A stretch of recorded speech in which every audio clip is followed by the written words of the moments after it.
Musafırım şol bir devre yetişlemem.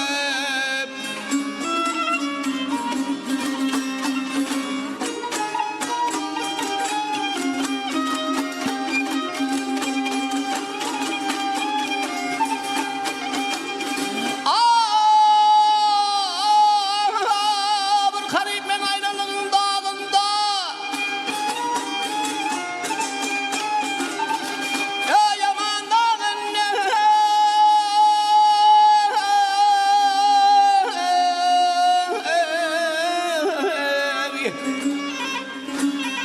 gelme dağım gelir beni ayar toruğundalar.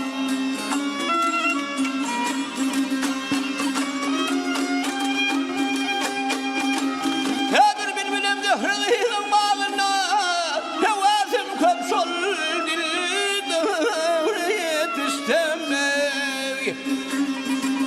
Ayar didarın istek kalmışım dilde merdanı aşık beni duşmuşum bir diley.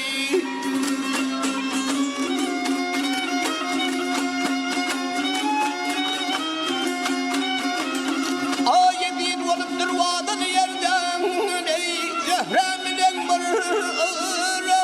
bir yetiştemey.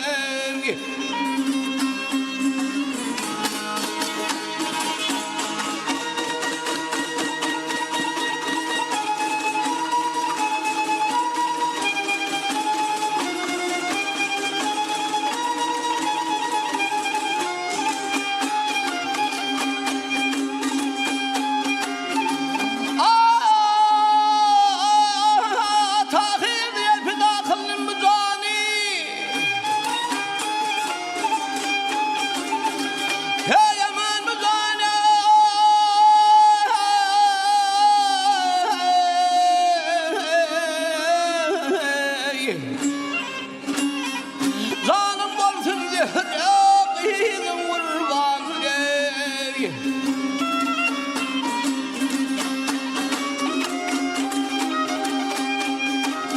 Hey aşık olan şeker kap kap armani armanım yok zehre zahne yetiştemem. El hebuz min